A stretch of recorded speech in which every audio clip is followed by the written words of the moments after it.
ધોરણ 9 ચેપ્ટર 11 ભારતનું ન્યાયતંત્ર.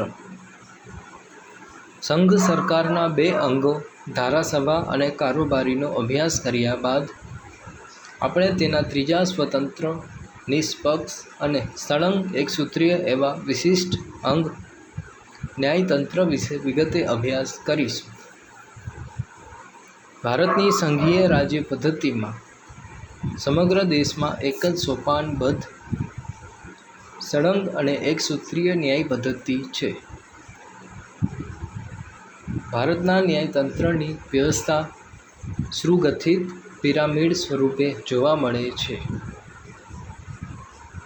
આપણે ત્યાં એકસૂત્રીય ન્યાયતંત્રની રચના કરવામાં આવી છે. તદનુસાર કેન્દ્ર કક્ષાએ ટોચ પર દેશની સર્વોચ્ચ અદાલત સુપ્રીમ કોર્ટ હોય છે, જ્યારે તેની મધ્યમાં રાજ્ય કક્ષાએ વડી અદાલત હાઈકોર્ટ અને તેના તાબા હેઠળ જિલ્લા કક્ષાએ અને તાલુકા કક્ષાએ સ્થાનિક અદાલતો અને તાબા હેઠળની વિશિષ્ટ અદાલતો ટ્રાયલ કોર્ટો ઉપરાંત જુદા જુદા હેતુઓ માટે રચવામાં આવેલી ટ્રિબ્યુનલો. ન્યાયતંત્રનું મહત્વ.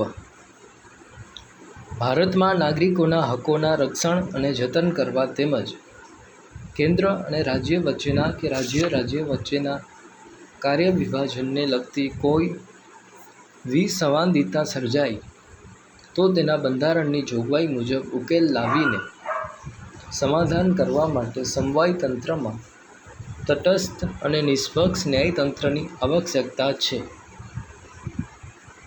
બંધારણની સર્વોપરિતાને અસર ન થાય તેથી કોઈ કાયદાની કલમ કે જોગવાઈઓ બંધારણીય સુસંગતતા તપાસવા માટે તેના અર્થઘટન કરવા ન્યાયતંત્ર મહત્વનું અંગ છે. ધારાસભા અને કારોબારી દ્વારા બંધારણીય મર્યાદાઓનું ઉલ્લંઘન ન થાય તેની ચકાસણી કરવા માટે દેશમાં એક સ્વતંત્ર, તટસ્થ, નિષ્પક્ષ અને નિર્ભીક ન્યાયતંત્ર એ લોકશાહીની આધારશિલા છે. ન્યાયિક પ્રક્રિયામાં ક્ષતિ કે વિલંબ ન થાય અને નાગરિકોને ઝડપી, સસ્તો અને સમાન ન્યાય મળે તો જ બંધારણનો હેતુ સરે છે. કારોબારી અને સજાગ ધારાસભા હોય ત્યાં ન્યાયતંત્ર સક્રિય રહે એ હરહંમેશ જરૂરી છે. પરંતુ કેટલીક વખત કારોબારી અને વહીવટી કારોબારીની નિષ્ક્રિયતા અને બેજવાબદારપણાને કારણે તથા ધારાસભાની આપખુદશાહીના પરિણામે જાગ્રત, નીડર, સ્વતંત્ર, નિષ્પક્ષ એવા ન્યાયતંત્રે ન્યાયિક સક્રિયતા દર્શાવી છે. સર્વોચ્ચ અદાલત સુપ્રીમ કોર્ટ. દેશના ન્યાયતંત્રમાં તેના સૌથી ટોચના સ્થાને સર્વોચ્ચ અદાલત છે. ભારતીય બંધારણ મુજબ તે દેશની સર્વોચ્ચ ન્યાયિક સંસ્થા છે. તેની બેઠક નવી દિલ્હીમાં છે. ભારતમાં આવેલી તમામ દિવાની અને ફોજદારી કોર્ટો એ સર્વોચ્ચ અદાલતના તાબા હેઠળ તેની સહાયમાં કામ કરવાનું હોય છે. સર્વોચ્ચ અદાલતમાં એક મુખ્ય ન્યાયમૂર્તિ ઉપરાંત 28 ન્યાયાધીશોની સંખ્યાની જોગવાઈ કરી છે. રાષ્ટ્રપતિ સર્વોચ્ચ અદાલતના ન્યાયાધીશોની નિમણૂક કરે છે. સર્વોચ્ચ અદાલતોના ન્યાયાધીશોની સંખ્યામાં સંસદ ફેરફાર કરે છે, પરંતુ જો રાષ્ટ્રપતિને એમ લાગે કે સર્વોચ્ચ અદાલતમાં ન્યાયિક કાર્યવાહીનો બોજો વધી ગયો છે તો તેઓ બંધારણીય સત્તા મુજબ એડહોક ન્યાયાધીશોની નિમણૂક કરી શકે છે. સર્વોચ્ચ અદાલતના વરિષ્ઠ ન્યાયાધીશોની નિમણૂક શ્રેಯಾಂતા સિનિયોરિટીના ધોરણે થાય છે. મુખ્ય ન્યાયમૂર્તિ સિવાયના અન્ય ન્યાયાધીશોની નિમણૂક પણ મુખ્ય ન્યાયમૂર્તિ અન્ય વરિષ્ઠ ન્યાયાધીશો સાથે હંમેશા ચર્ચા વિમર્શ કરીને કરવામાં આવે છે. લાયકાતો. સર્વોચ્ચ અદાલતના ન્યાયાધીશ તરીકે નિમણૂક પામનાર વ્યક્તિ ભારતની નાગરિક હોવી જોઈએ. ભારતની કોઈપણ વડી અદાલતમાં ન્યાયાધીશ તરીકે ઓછામાં ઓછા 5 વર્ષ સુધી સેવા બજાવી હોય અથવા કોઈપણ વડી અદાલતમાં ઓછામાં ઓછા 10 વર્ષ સુધી વકીલ તરીકે વકીલાતનો અનુભવ ધરાવતી હોય અથવા રાષ્ટ્રપતિના મત મુજબ તે નામાંકિત ન્યાયવિદ કે પ્રસિદ્ધ કાયદાશાસ્ત્રી હોવી જોઈએ તથા તે વ્યક્તિ 65 વર્ષ કે તે કરતાં વધુ ઉંમર ધરાવતી ન હોવી જોઈએ. આમ સર્વોચ્ચ અદાલતના ન્યાયમૂર્તિઓની નિવૃત્તિ વય મર્યાદા 65 વર્ષની છે ત્યાં સુધી તે હોદ્દા પર રહી શકે છે. સમયાવધિ સર્વોચ્ચ અદાલતના ન્યાયાધીશની નિવૃત્તિ વય 65 વર્ષ નિર્ધારિત કરવામાં આવી છે. જોકે સંસદ તેમાં કાયદો ઘડીને ફેરફાર કરી શકે છે. નિવૃત્તિ બાદ તેઓ ભારતની કોઈપણ અદાલતમાં વકીલાત કરી શકતા નથી, પરંતુ અસાધારણ સંજોગોમાં કે પ્રસંગોમાં તપાસ માટે નિમાયેલ તપાસ પંચોની કામગીરી તેઓ કરી શકે છે.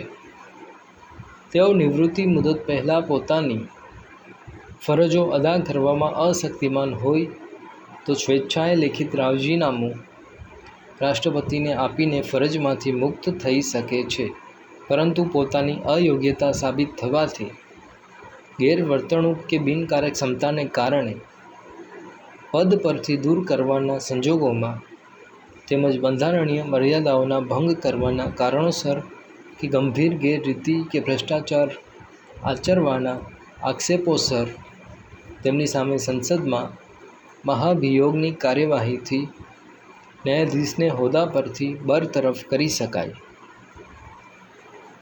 તે માટેની કાર્યવાહી આ પ્રમાણે છે. સંસદના દરેક ગૃહે તે ગૃહની કુલ સભ્ય સંખ્યાની બહુમતીના તથા તે ગૃહોમાં હાજર રહીને મત આપનારા ઓછામાં ઓછા 2/3 સભ્યોની બહુમતીના ટેકાવાળું નિવેદનને રાષ્ટ્રપતિ સમક્ષ જે તે સત્રમાં રજૂ કરાયેલ હોય તે પરથી રાષ્ટ્રપતિના હુકમના આધારે હોદ્દા પરથી દૂર કરી શકાય છે. સંસદ ન્યાયાધીશના ગેરવર્તન અંગેનું નિવેદન રજૂ કરવા માટેની અને તપાસની કાર્યવાહી તેમજ સાબિતી માટેની કાર્યવાહીનું નિયમન કરશે. સંબંધિત ન્યાયાધીશને સંસદમાં હાજર રહીને પોતાના બચાવમાં પોતાનું નિવેદન રજૂ કરવાની તક આપવામાં આવી છે. સર્વોચ્ચ અદાલતના ન્યાયમૂર્તિઓને હોદ્દો ગ્રહણ કરતા પહેલાં રાષ્ટ્રપતિ હોદ્દાની ગુપ્તતા અને બંધારણ પ્રત્યે વફાદાર રહેવાના શપથ લેવડાવે છે અને તેઓએ પ્રતિજ્ઞાપત્ર પર સહી કરવી પડે છે. સર્વોચ્ચ અદાલતની સત્તાઓ અને કાર્યક્ષેત્ર ભારતની સર્વોચ્ચ અદાલત દુનિયાની કોઈપણ સર્વોચ્ચ અદાલતો કરતાં વિશેષ સત્તાઓ અને વિશાળ કાર્યક્ષેત્ર ધરાવે છે. આ કાર્યક્ષેત્રને મૂળભૂત ક્ષેત્રાધિકાર, વિવાદ ક્ષેત્રાધિકાર, સલાહકારી ક્ષેત્રાધિકાર એમ 3 પ્રકારમાં વહેંચી શકાય છે. પહેલું મૂળભૂત ક્ષેત્રાધિકાર. જ્યારે અદાલતને સૌ પ્રથમ જ તકરાર સાંભળીને નિર્ણય આપવાની સત્તા હોય તેને મૂળ અધિકાર ક્ષેત્ર મૌલિક હકૂમત કહેવાય છે અને કેસનો નિર્ણય કરવાની સત્તા જે અન્ય કોઈ અદાલતોને નથી તે સર્વોચ્ચ અદાલતને છે. આ અધિકાર ક્ષેત્રમાં નીચેના પક્ષકારો હોવા જોઈએ જેમના વિવાદનું નિરાકરણ કરવાની સત્તા ધરાવે છે: સંઘ સરકાર અને એક કે તેથી વધુ રાજ્યો વચ્ચેના ઝઘડા કે વિવાદનું નિવારણ કરવાની સત્તા ધરાવે છે. એક તરફ ભારત સરકાર અને એક કે તેથી વધુ રાજ્યો, બીજી તરફ એક કે તેથી વધુ અન્ય રાજ્યો વચ્ચેના મતભેદો કે તકરારો કે સંઘર્ષનો ઉકેલ લાવવાની સત્તા. બે કે તેથી વધુ રાજ્યો વચ્ચેની એટલે કે રાજ્યો વચ્ચેની તકરારો કે ઝઘડાઓના સંદર્ભે ચુકાદો આપવાની સંપૂર્ણ સત્તા ધરાવે છે. સર્વોચ્ચ અદાલતને સંઘ સરકારના કોઈપણ કાયદાના કે બંધારણીય કાયદેસરતાને લગતા તમામ પ્રશ્નો અંગેના ચુકાદા આપવાનો અધિકાર છે. આ અદાલતને નાગરિકોના મૂળભૂત હકોના રક્ષણ અને જતન કરવાની સત્તા ઉપરાંત મૂળભૂત હકોના ભંગ બદલ હાજર હુકમ, અધિકાર હુકમ કે પ્રતિબંધ હુકમ વગેરે બહાર પાડવાની સત્તા છે. રાજ્ય વચ્ચેના કે રાજ્યો કે રાજ્યો વચ્ચેના નદીના પાણીની વહેંચણી, ઉપયોગ બાબતેના વિવાદો ઉકેલવાની સત્તા સર્વોચ્ચ અદાલતની હુકુમત બહાર છે. તે માટે અલગ પાણી ન્યાય પંચ, ટ્રિબ્યુનલો ચુકાદા આપે છે. સર્વોચ્ચ અદાલતના ચુકાદાઓ અંતિમ હોય છે. તે અન્યત્ર પડકારી શકાતા નથી. તે બધા માટે શિરોમાન્ય હોય છે. બીજું, અપીલનું ક્ષેત્રાધિકાર, વિવાદ અધિકાર ક્ષેત્ર. સર્વોચ્ચ અદાલતના વિવાદ અધિકાર ક્ષેત્રમાં 3 પ્રકારના વિવાદોમાં જ અપીલ થઈ શકે છે: બંધારણીય અર્થઘટનના કેસો, દીવાની દાવાઓ અંગેના કેસો, ફોજદારી દાવાના કેસો. ભારતમાંની કોઈપણ વડી અદાલતના કોઈપણ દાવાઓના ચુકાદાઓના હુકમનામા તેમજ આખરી હુકમ સામે સર્વોચ્ચ અદાલતમાં અપીલ ત્યારે જ થઈ શકે કે જ્યારે વડી અદાલતે ચુકાદામાં એ પ્રકારનું પ્રમાણપત્ર આપેલ હોય કે કેસમાં બંધારણની કોઈ કલમના અર્થઘટનનો અગત્યનો કાયદાકીય પ્રશ્ન સંકળાયેલો છે અને તે પ્રશ્નનો ખોટી રીતે નિર્ણય અપાયેલ છે. એ કારણોસર નારાજ પક્ષકાર સર્વોચ્ચ અદાલતમાં અપીલ કરી શકે છે. જો કોઈ વડી અદાલત આવું પ્રમાણપત્ર ન આપે, પરંતુ સર્વોચ્ચ અદાલતને ખાતરી થાય કે ચુકાદામાં બંધારણીય અર્થઘટનનો પ્રશ્ન સમાવિષ્ટ છે, તો તે ખાસ પરવાનગી અપીલ માટે આપવાની સત્તા ધરાવે છે. અલબત્ત, અપીલમાં નવું કારણ ઉમેરી શકાતું નથી. કેસનો પક્ષકાર જ એ જ કારણોસર અપીલ કરી શકે છે કે પ્રશ્નનો નિર્ણય વડી અદાલતમાં કે અન્ય અદાલતમાં ખોટી રીતે અપાયો છે. જે વ્યક્તિ વડી અદાલતની કાર્યવાહીમાં પક્ષકાર તરીકે હોય તે જ વ્યક્તિ સર્વોચ્ચ અદાલતમાં અપીલ કરી શકે છે. દીવાની કેસોમાં વડી અદાલત એવું પ્રમાણપત્ર આપે કે કેસ વ્યાપક મહત્તા ધરાવે છે અને તેમાં કાયદાના અર્થઘટનનો મહત્વનો પ્રશ્ન સમાવિષ્ટ છે અને તે પ્રશ્નનો નિર્ણય સર્વોચ્ચ અદાલત કરે તે જરૂરી છે, ત્યારે સર્વોચ્ચ અદાલતમાં અપીલ થઈ શકે છે. કોઈપણ વડી અદાલતના 1 લાખથી વધુ રકમના દીવાની દાવાઓના ચુકાદા કે નિર્ણય વિરુદ્ધ સર્વોચ્ચ અદાલતમાં અપીલ થઈ શકે છે. ફોજદારી કેસોમાં નીચલી અદાલતે આરોપીને મૃત્યુદંડની સજામાંથી મુક્ત કર્યો હોય, પરંતુ વડી અદાલતે આરોપીને મૃત્યુદંડની સજા ફરમાવી હોય, ત્યારે અપીલ થઈ શકે છે. વડી અદાલતે પોતાના તાબા હેઠળની નીચલી અદાલતમાંથી કોઈ કેસ પોતાની પાસે પાછો લઈને આરોપીને મૃત્યુદંડની સજા ફરમાવી હોય અને એવું પ્રમાણપત્ર આપેલ હોય કે સર્વોચ્ચ અદાલતમાં અપીલ કરવા માટેનો યોગ્ય કેસ છે અને પુનઃવિચાર માટે યોગ્ય છે, ત્યારે અપીલ થઈ શકે છે.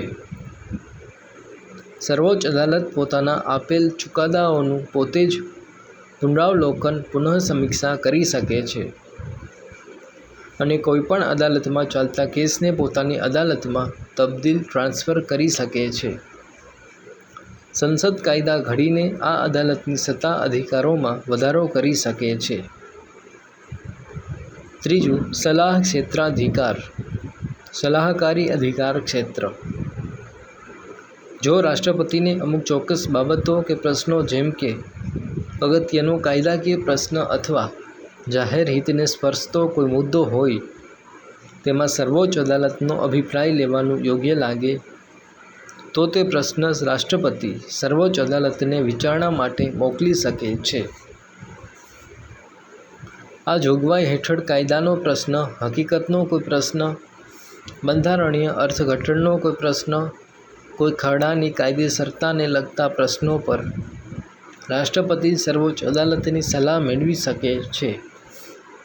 પરંતુ જો સર્વોચ્ચ અદાલતને વિચારણા હેઠળ મોકલેલ પ્રશ્ન પર વિચારણા કે અભિપ્રાય આપવાનું યોગ્ય ન જણાય તો સર્વોચ્ચ અદાલત તે રાષ્ટ્રપતિને પરત મોકલી શકે છે અને જો અભિપ્રાય કે સલાહ આપે તો તે સલાહ કે અભિપ્રાય રાષ્ટ્રપતિ માનવા માટે બંધન કરતા નથી.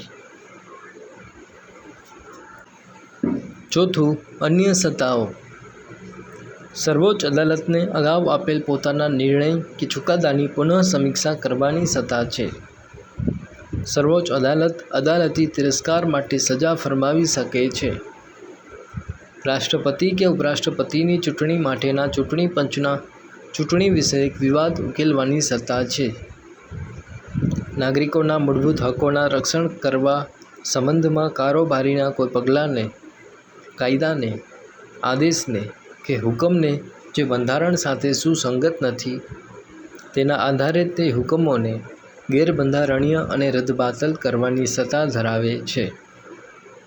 એ સત્તા તેને બંધારણીય ઇલાજોના હકના રક્ષણ હેઠળ બંધારણમાં સર્વોચ્ચ અદાલતને આપવામાં આવી છે. આમ સર્વોચ્ચ અદાલત બંધારણના અને નાગરિકોના હકોના રક્ષક વાલી તરીકેની ફરજો અદા કરે છે. નઝીરી અદાલત કોર્ટ ઓફ રેકોર્ડ્સ. નઝીરી અદાલત એટલે એવી અદાલત કે જેનું રેકર્ડ પુરાવાકીય મૂલ્ય ધરાવે છે અને જ્યારે તે રજૂ કરાય ત્યારે તેની કાયદેસરતા સામે કોઈ વાંધો લઈ શકાતો નથી.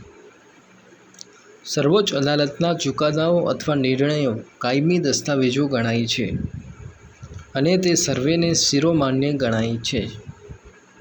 તેનો ઉપયોગ તાબાની અદાલતોના મુકદ્દમાઓમાં નિર્ણય વખતે સંદર્ભ તરીકે લેવાય છે. તેના ધારાધોરણો તાબાની અદાલતો માટે બંધન કરતા છે. તેના પ્રત્યે અવગણના કે તિરસ્કાર બતાવનાર સજાને પાત્ર ઠરે છે. વડી અદાલતો હાઈકોર્ટ. ભારતના સળંગ સુરૂગ્રથિત એક તંત્રી પિરામિડ આકારના ન્યાયતંત્રની વ્યવસ્થામાં વચલી કડીરૂપ મહત્ત્વની રાજ્યસ્તરે આવેલ અદાલત તે વડી અદાલતો છે, જે રાજ્યના વિસ્તારોમાં સર્વોપરી છે. પ્રત્યેક એકમ રાજ્યમાં એક વડી અદાલતની બંધારણમાં જોગવાઈ કરવામાં આવી છે. બે અથવા વધુ રાજ્યો માટે એક સામાન્ય વડી અદાલત રચવાની સત્તા રાષ્ટ્રપતિને છે. ભારતમાં આજે પણ પંજાબ, હરિયાણા અને ચંદીગઢ રાજ્યો વચ્ચે એક જ વડી અદાલત છે.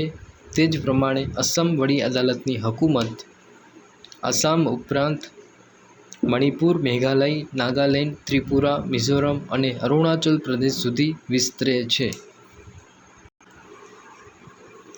રચના.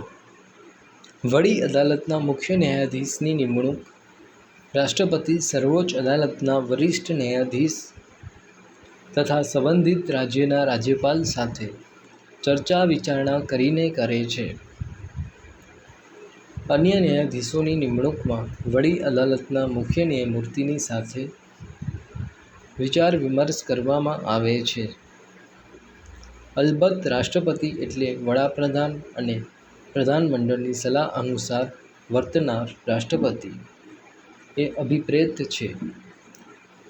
તેથી વડાપ્રધાનની અને મુખ્યમંત્રીની સાથે ચર્ચા વિમર્શ કર્યા અનુસાર વડી અદાલતોના ન્યાયાધીશોની નિમણૂક થાય છે. વડી અદાલતોના ન્યાયાધીશોની મુદત 62 વર્ષની વયની હોય છે. તેઓ રાષ્ટ્રપતિને સંબોધીને રાજીનામું આપી શકે છે. વડી અદાલતના કોઈપણ ન્યાયાધીશને તેમની સામેના ગેરવર્તન કે ગેરરીતિના કારણોસર રાષ્ટ્રપતિ બંધારણીય જોગવાઈ અનુસાર સંસદમાં મહાભિયોગની કાર્યવાહીની પ્રક્રિયા પૂર્ણ કર્યેથી આરોપ સાબિત થયેથી હોદ્દા પરથી બરતરફ કરી શકે છે. વડી અદાલતના ન્યાયાધીશોની ભારતના કોઈપણ રાજ્યમાં બદલી કરી શકાય છે. બધી વડી અદાલતોમાં ન્યાયાધીશોની સંખ્યા એકસરખી હોતી નથી. રાષ્ટ્રપતિને જરૂર જણાય તેવા પડતર કેસોની સંખ્યા અને કામકાજના બોજાને ધ્યાનમાં લઈને 2 વર્ષની મુદત માટે એડહોક ધોરણે વધારાના કાર્યકારી હાઈકોર્ટના ન્યાયાધીશોની નિમણૂક પણ કરી શકે છે. સર્વોચ્ચ અદાલત અને વડી અદાલતોનું કામકાજ અંગ્રેજી ભાષામાં થાય છે, પણ જો કોઈ રાજ્યની ધારાસભા પોતાના રાજ્યની ભાષામાં જે તે રાજ્યની વડી અદાલતમાં પોતાનું કામકાજ કરી શકે એવો ઠરાવ પસાર કરે તો તે રાજ્યની વડી અદાલતમાં તે ભાષામાં કામકાજ કરી શકે છે. લાયકાતો બંધારણીય જોગવાઈ અનુસાર વડી અદાલતમાં નિમણૂક પામનાર વ્યક્તિ તે ભારતનો નાગરિક હોવો જોઈએ તેમજ ભારતના રાજ્યોમાં આવેલી કોઈપણ નીચલી અદાલતોમાં ઓછામાં ઓછા 10 વર્ષ સુધી તેણે ન્યાયિક હોદ્દો ધારણ કરેલો હોવો જોઈએ અથવા તેણે વડી અદાલતમાં ઓછામાં ઓછા 10 વર્ષ સુધી વકીલાત કરી હોય. તે ઉપરાંત રાષ્ટ્રપતિની દ્રષ્ટિએ તે ન્યાયવિદ કે નિષ્ણાત બંધારણવિદ કે પ્રસિદ્ધ કાયદાશાસ્ત્રી હોવા જોઈએ તથા તેની ઉંમર 62 વર્ષ કરતાં ઓછી હોવી જોઈએ. વડી અદાલતના ન્યાયાધીશ તરીકે નિમાયેલ વ્યક્તિએ પોતાનો હોદ્દો ધારણ કરતા પહેલાં રાજ્યના રાજ્યપાલ અથવા આ સંદર્ભમાં તેમણે નિમેલ કોઈ વ્યક્તિ સમક્ષ હોદ્દાની ગુપ્તતાના શપથ લેવાના હોય છે અને પ્રતિજ્ઞાપત્ર પર સહી કરવાની હોય છે. વડી અદાલતના અધિકાર ક્ષેત્રો. વડી અદાલતની સત્તા અને કાર્યક્ષેત્રને નીચેના 3 અધિકાર ક્ષેત્રોમાં વહેંચી શકાય છે. પહેલું, મૂળભૂત અધિકાર ક્ષેત્ર. વડી અદાલતોને નાગરિકોના મૂળભૂત હકોના ભંગ બદલ કોઈ વ્યક્તિ, સત્તામંડળ કે સરકાર સામે આદેશો, હુકમો અથવા પરમાદેશ, બંદી, પ્રત્યક્ષીકરણ, હેબિયસ કોર્પસ જેવા આજ્ઞાપત્રો ફરમાવવાની તથા રીટ કાઢવાની સત્તા છે. કંપનીને લગતા લગ્ન, છૂટાછેડા અને ભરણપોષણને લગતા કેસો ચલાવવાની સત્તા પણ વડી અદાલતને છે. અદાલતી તિરસ્કારને લગતા, જમીન મહેસૂલ અને તેની ઉઘરાણીને લગતા, જમીન સંપાદન અને વળતર સંબંધી દાવાઓના કેસો ચલાવવાની સત્તા વડી અદાલત ધરાવે છે. તમામ દીવાની અને ફોજદારી કેસોમાં નીચલી અદાલતોએ આપેલ ચુકાદાઓ સામેની રીટ અરજીઓ, ચૂંટણીને પડકારતી, કાયદાને પડકારતી તેમજ પ્રવેશ પરીક્ષા સંબંધી જોગવાઈઓને પડકારતી પિટિશનો વડી અદાલતમાં થઈ શકે છે. બીજું, વિવાદી અપીલ અધિકાર ક્ષેત્ર. વડી અદાલતના કાર્યક્ષેત્રમાં રાજ્યમાં આવેલી નીચલી અદાલતોના ચુકાદાઓ વિરુદ્ધમાં વડી અદાલત અપીલ સાંભળે છે.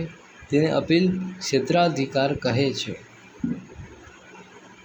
વડી અદાલત પોતાના તાબાની અદાલતો કે ટ્રિબ્યુનલોના ચુકાદાઓ સામે અપીલ દાખલ કરી સાંભળે છે. જિલ્લાની ફોજદારી અદાલતો સેશન્સ કોર્ટના ન્યાયાધીશે જ્યારે આરોપીને તેના ગુના બદલ 4 વર્ષ કરતાં વધારે મુદતની સજા કરી હોય તો તે ચુકાદા વિરુદ્ધ વડી અદાલતમાં પક્ષકાર અપીલ કરી શકે છે. સેશન્સ કોર્ટે કોઈ આરોપીને તેની નીચેની ફોજદારી અદાલતના ચુકાદાથી વિરુદ્ધ હત્યાના આરોપસર મૃત્યુદંડની સજા ફરમાવી હોય ત્યારે વડી અદાલતમાં અપીલ થઈ શકે છે. ટ્રિબ્યુનલોના ચુકાદાથી નારાજ થયેલ પક્ષકારો પણ વડી અદાલતમાં અપીલ કરીને ન્યાય માંગી શકે છે. વડી અદાલત કોઈ કેસમાં બંધારણના અર્થઘટન સંબંધી કાયદાના મહત્વના પ્રશ્ન પર નિર્ણય કરવાનો અધિકાર ધરાવે છે. ત્રીજું, વહીવટી અધિકાર ક્ષેત્ર. દરેક વડી અદાલતને રાજ્યમાંની કે જે પ્રદેશોમાં તેની હકૂમત વિસ્તરતી હોય તે પ્રદેશમાંની તમામ અદાલતો અને ન્યાયપંચો એટલે કે ટ્રિબ્યુનલો પર દેખરેખ રાખવાની અને કાર્યવાહીનું નિયમન કરવાની સત્તા ધરાવે છે. વડી અદાલતો જરૂર જણાય તો આવી અદાલતો પાસેથી કેસ પેપર્સ કે પત્રકો મંગાવવાની અને કેસ ચલાવવાની સત્તા ધરાવે છે. પોતાના તાબા હેઠળની અદાલતોના વ્યવહાર અને કાર્યવાહીનું નિયમન કરવા માટે સામાન્ય નિયમો ઘડી શકે છે. વડી અદાલતો વિવિધ પ્રકારની ફીના ધોરણો, કોષ્ટકો નક્કી કરી શકે છે. આ બધી જોગવાઈઓ બંધારણને આધીન અને સુસંગત હોવી જોઈએ. તાબાની અદાલતોને તેઓએ હિસાબો અને નોંધો કેવી રીતે રાખવા તેનું માર્ગદર્શન વડી અદાલત આપે છે. વડી અદાલત નઝીરી અદાલત તરીકે કોર્ટ ઓફ રેકોર્ડ્સનું સ્થાન ધરાવે છે. વડી અદાલતે પોતે આપેલા ચુકાદાઓ, નિર્ણયોને યોગ્ય અને વ્યવસ્થિત સ્વરૂપમાં સંગ્રહિત કરીને પ્રસિદ્ધ કરવાનું કાર્ય કરે છે. જે ચુકાદાઓ કે નિર્ણયો તાબાની અદાલતો માટે આખરી ગણાય છે અને ભવિષ્યમાં અન્ય મુકદ્દમાઓમાં નિર્ણય લેવામાં માર્ગદર્શક બને છે. વકીલો તેમની તરફેણ અને વિરુદ્ધમાં દલીલોમાં આ ચુકાદાને સંદર્ભ તરીકે ટાંકીને ઉપયોગ કરતા હોય છે. આ અદાલતને પોતાના તિરસ્કાર બદલ સજા કરવાની સત્તા હોય છે. ગુજરાતમાં વડી અદાલત સરખેજ ગાંધીનગર હાઈવે, સોલા, અમદાવાદમાં આવેલી છે. તાબાની એટલે કે અધીનસ્થ અદાલતો. રાજ્યની વડી અદાલતની દેખરેખ અને નિયમન હેઠળ જિલ્લાની અને તાલુકાઓની અદાલતો, ફાસ્ટ ટ્રેક કોર્ટ, પોટા અદાલતો, ટ્રિબ્યુનલો અને કેટલીક વિશેષ અદાલતો છે. પ્રત્યેક રાજ્યને વહીવટી એકમ જિલ્લામાં વહેંચવામાં આવે છે, જેમાં દીવાની, ફોજદારી અને મહેસૂલી અદાલતોનો સમાવેશ થાય છે. જિલ્લા ન્યાયાધીશ. કોઈપણ રાજ્યના જિલ્લા ન્યાયાધીશ તરીકે વ્યક્તિઓની નિમણૂક અને તેમની જગ્યા પર નિયુક્તિ અને બઢતી તે રાજ્ય સંબંધમાં હકૂમત વાપરતી વડી અદાલત સાથે ચર્ચા વિમર્શ કરીને જે તે રાજ્યના રાજ્યપાલ દ્વારા કરવામાં આવે છે. લાયકાતો. જિલ્લા ન્યાયાધીશ તરીકે નિમણૂક પામનાર વ્યક્તિ ભારતની નાગરિક હોવી જોઈએ. વધુમાં ઓછો 7 વર્ષ સુધી વકીલાત કર્યાનો અનુભવ હોવો જોઈએ.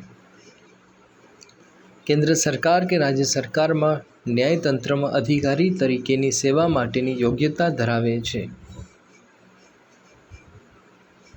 જિલ્લા ન્યાયાધીશ સિવાયની અન્ય ન્યાયાધીશોની નિમણૂક રાજ્યપાલ કે વડી અદાલત રાજ્ય જાહેર સેવા પંચ સાથે સલાહ મસલત કરીને બંધારણે ઘડેલા નિયમોને આધીન રહીને કરવામાં આવે છે.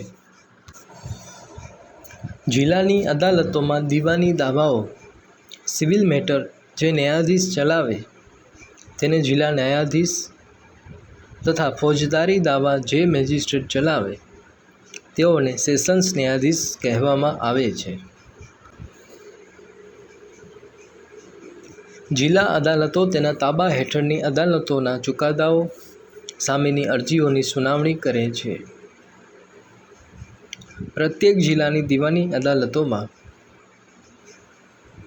1 લાખ રૂપિયા સુધીના દાવાઓ સરકારે કરેલા કે સરકાર સામેના કેસો ચલાવવાની સત્તા છે.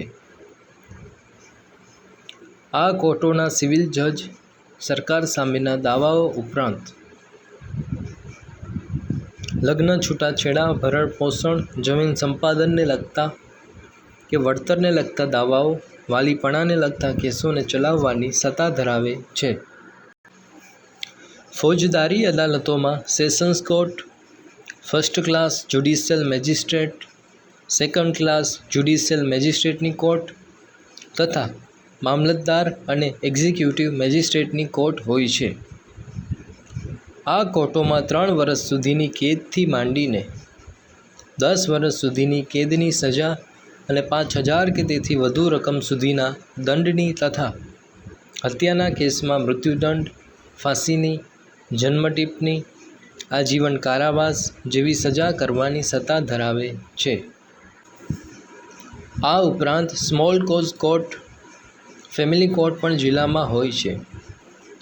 જમીન મહેસૂલના કેસો માટે મહેસૂલ અદાલત અને મજૂરોના વિવાદ માટે મજૂર અદાલત એટલે કે લેબર કોર્ટ રચાય છે તથા કેટલીક ખાસ અદાલતો ટ્રિબ્યુનલોની રચના કરવામાં આવી છે, જેમ કે વાહન અકસ્માતમાં વળતર માટેની ટ્રિબ્યુનલ, શિક્ષક અધ્યાપકોના નોકરીના હક હિતના રક્ષણ અર્થે ગુજરાત શૈક્ષણિક સંસ્થા સેવા ટ્રિબ્યુનલ, દેવા રિકવરી માટેની ટ્રિબ્યુનલો, ગ્રાહક સુરક્ષા માટે ગ્રાહક તકરાર નિવારણ ફોરમ પણ અદાલતની ભૂમિકા ભજવે છે અને પક્ષકારોને થયેલ નુકસાન અંગેના દાવાઓનો નિકાલ કરીને વળતર અપાવી ન્યાય કરે છે. આ ઉપરાંત ગુજરાત રાજ્યના પ્રત્યેક જિલ્લામાં કેટલાક કેસોના ઝડપી નિકાલ અને અરજદારને ઝડપી ન્યાય મળે તે હેતુસર ફાસ્ટ ટ્રેક કોર્ટની વ્યવસ્થા થઈ છે. પોટાના કેસો ચલાવવા અલગ અલગ પોટા અદાલતો પણ ગુજરાતમાં રચવામાં આવી છે. આ બધી અદાલતોએ ન્યાયિક કાર્યવાહીનું વિકેન્દ્રીકરણ કરી તથા એકસૂત્રી ધોરણે સ્વતંત્ર અને નિષ્પક્ષ રહીને તટસ્થ અને ન્યાયિક કામગીરી કરીને સૌનું ધ્યાન ખેંચ્યું છે. લોકો જાગૃત બનીને તેનો લાભ ઉઠાવતા થયા છે. લોક અદાલતો ગરીબો અને સમાજના નબળા અને શોષિતોને ઝડપી અને સસ્તો ન્યાય મળે તથા ન્યાયમાં થતો વિલંબ નિવારવા ગુજરાત રાજ્ય દ્વારા સૌ પ્રથમવાર રાજ્યમાં લોક અદાલતની રચના કરવામાં આવી છે.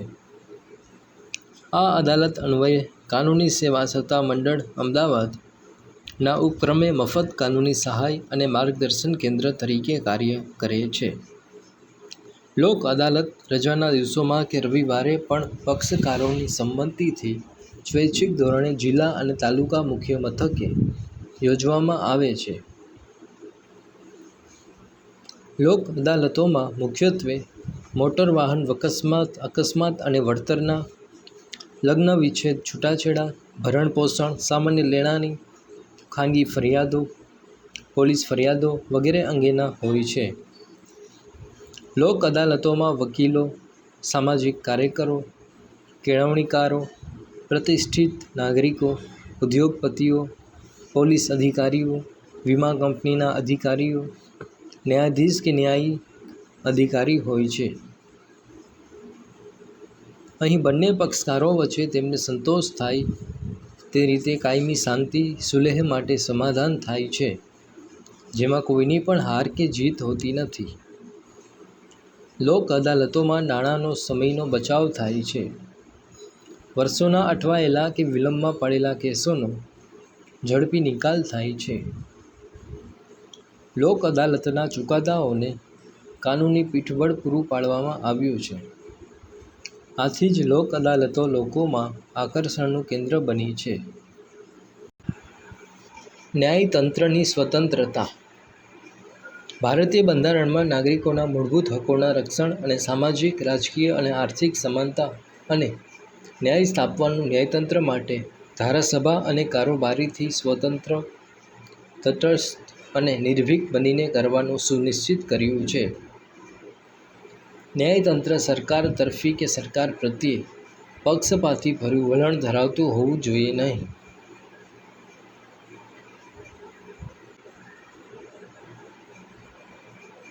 ન્યાયાધીશોની નિમણૂક સંબંધે લાયકાતના ધોરણો, નિમણૂક પ્રક્રિયા, પગાર ભથ્થા, બદલી, બઢતી, નિવૃત્તિ વય વગેરે સુસ્થાપિત વિધિ અનુસાર બંધારણીય જોગવાઈઓને આધીન કારોબારી દ્વારા કરવામાં આવે છે.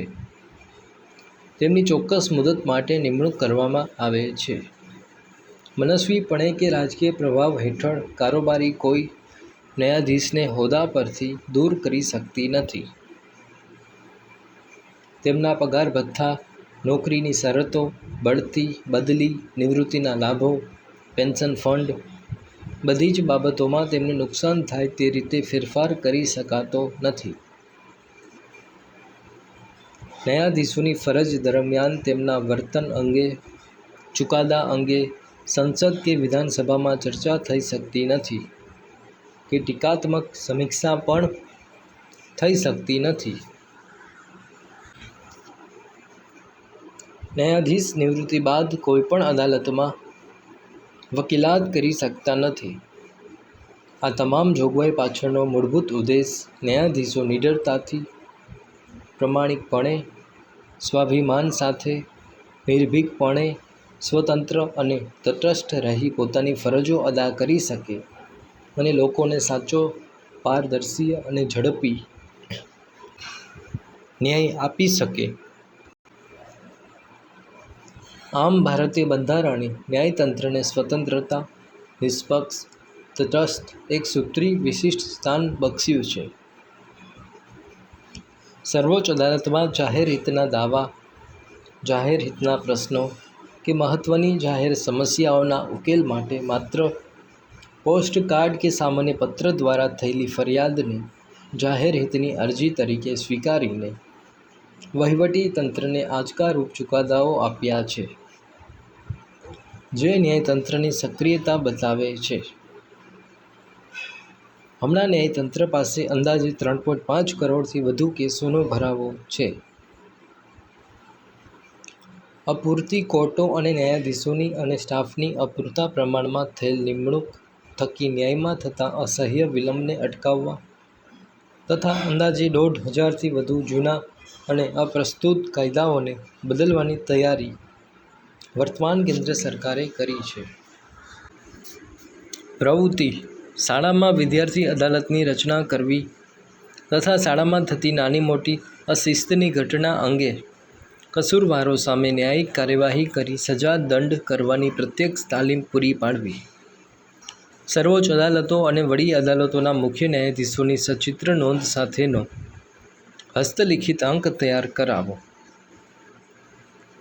છેલ્લા 5 વર્ષના ધ્યાનાકર્ષક ચુકાદાઓની સ્ક્રેપ બુક તૈયાર કરાવો. ન્યાયતંત્રએ નિષ્પક્ષ, નીડર અને તટસ્થ રહેવું જોઈએ એ વિષય પર શાળામાં નિષ્ણાત ધારાશાસ્ત્રીની અધ્યક્ષતામાં ચર્ચા સભા યોજો. લોક અદાલત અને ગ્રાહક ફોરમ કોર્ટની કામગીરીનું પ્રત્યક્ષ નિદર્શન કરાવીને સ્વાનુભવ પર નિબંધ સ્પર્ધા કે અહેવાલ લેખન કરાવો.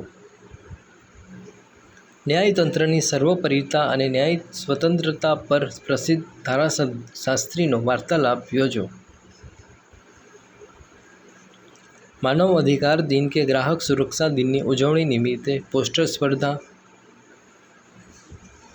સ્લોગન સ્પર્ધા યોજી પોતાના વિસ્તારમાં જનજાગૃતિ રેલીનું આયોજન કરો.